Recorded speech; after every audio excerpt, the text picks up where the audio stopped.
Sir Dharmasthala case ఎంత sensation అయిందో చూసాం. దేశం యావత్తు కూడా ధర్మస్థలి వైపే చూసింది ఏం జరుగుతుంది అని. అయితే అది చివరికి కుట్రపూరితంగా అది కుట్రపూరితమైన అంశము అంటూ సిట్టు తేల్చడం జరిగింది. అయితే ఇప్పుడు ధర్మస్థల కుట్ర కేసులో ప్రకాష్ రాజ్ పేరు వినిపిస్తోంది సార్.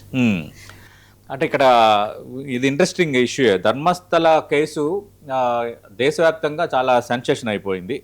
అంటే వందలాది యువతులని హతమార్చారంటూ ఆరోపణలు చేయటం, రకరకాల అంశాలు, రాజకీయపరమైన ప్రమేయాలు, వీటిపైన చాలా రకాల చర్చ జరిగింది. అదేంటంటే ఒక 10 రోజులు దేశవ్యాప్తంగా మీడియాకు ఒక ఏదో ఫుడ్ దొరికిందా అన్నట్టుగా ఇంకా దానిపైన చర్చలు, దానిపైన స్టోరీసు, దానిపైన ఎనాలిసిస్లు, పబ్లిక్ కూడా అదే ఇంట్రెస్ట్గా చూశారు. నిజంగా ఏం జరిగిందా, వందలాది మంది యువతుల్ని అక్కడ హతమార్చారా అని ఇష్యూస్ అన్నీ క్రియేట్ అయిపోయాయి.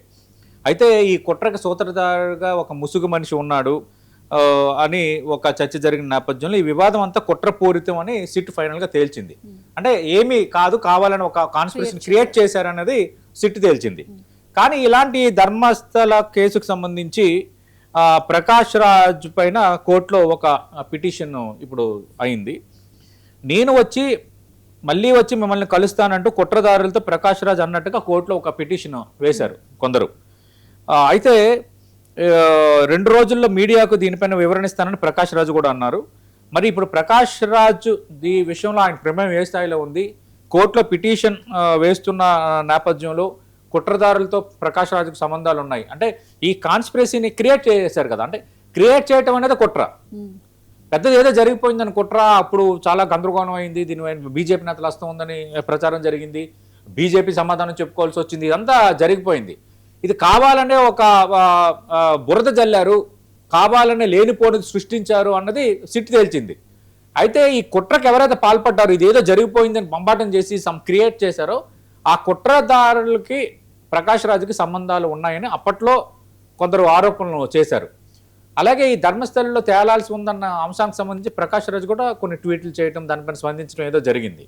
ఇప్పుడు ఏంటంటే కుట్రదారులకి ప్రకాష్ రాజుకు సంబంధం ఉంది, ఇద్దరు కలిపి చేతులు కలిపారు అన్నది ఒక ఆరోపణ. ఆ నేపథ్యంలోనే నేను వచ్చి మళ్ళీ మిమ్మల్ని కలుస్తానంటూ ప్రకాష్ రాజు కుట్రదారులకు మాట ఇచ్చారు అంటూ దీనిపైన తేలాల్సి ఉంది, తేల్చాలి అని కోర్టులో పిటిషన్ వేశారు ఎవరు.